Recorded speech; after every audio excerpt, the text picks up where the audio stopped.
Kagarara. Hey, hold on.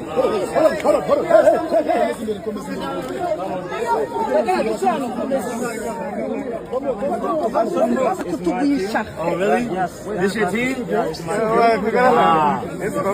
Love, brother. Love, brother. Hello. Hello. How you doing? How are you? So good to meet you. Good to meet you. Beautiful lady. Beautiful. Oh, thank you so much. Thank you so much. You have a wonderful smile. You keep smiling. Never stop. Keep beautiful. Love.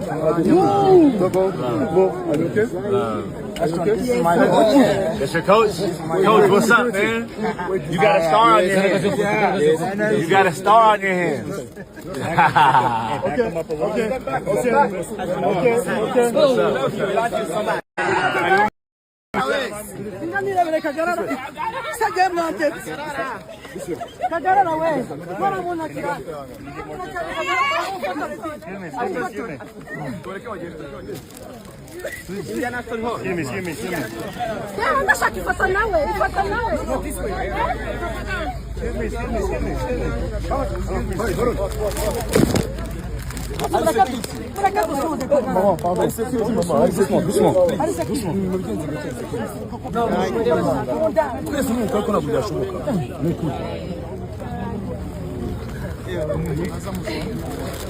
Ele Ashton.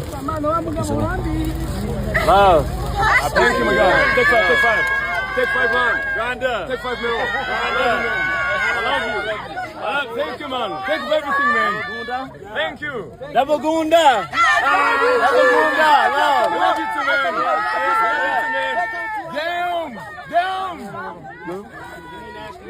Pause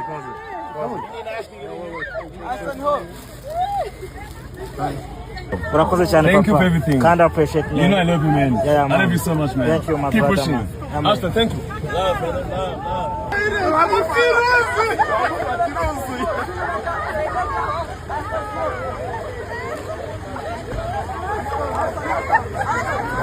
Ni neza musaza. Uri kumva uburyo bimeze neza. Ewa ndumva bimeze neza kuba nje mu Rwanda nyine bakanyakira neza cyane.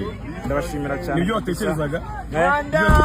Byinshi ntabwo wagira ngo bantu ngwe ntabwo Imana iri mu kazi. Imana iri mu kazi. Shima Imana nyiringabo kuko niyo mugengo wa byose. Ngiye kwira tuhanga bwanjye. Reka Imana ikore, bro. Reka Imana ikore. Let's go rock, man.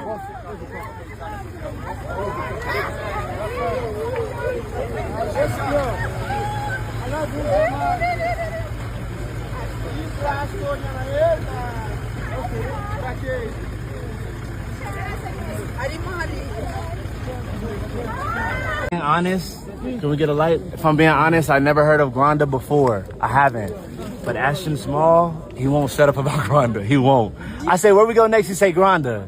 And my whole chat, all of my people, they're spamming the Granda flag and stuff like that, all in the DM. So I'm excited, 100%. Did you know any artist in Rwanda? I don't. You don't? Ashton Small. Only. He's an artist. Y'all just don't know it yet. Yeah, huh? What is your favorite team? Football, I'm still learning. I'm still learning, but I love Granda 100%. Cristiano Ronaldo. Messi. Okay. Messi. I go Messi. Which team do you support in this World Cup? In the World Cup? That's a good question. Who's all left? USA. USA's in there. Who's all left though? Argentina's in there. Who else?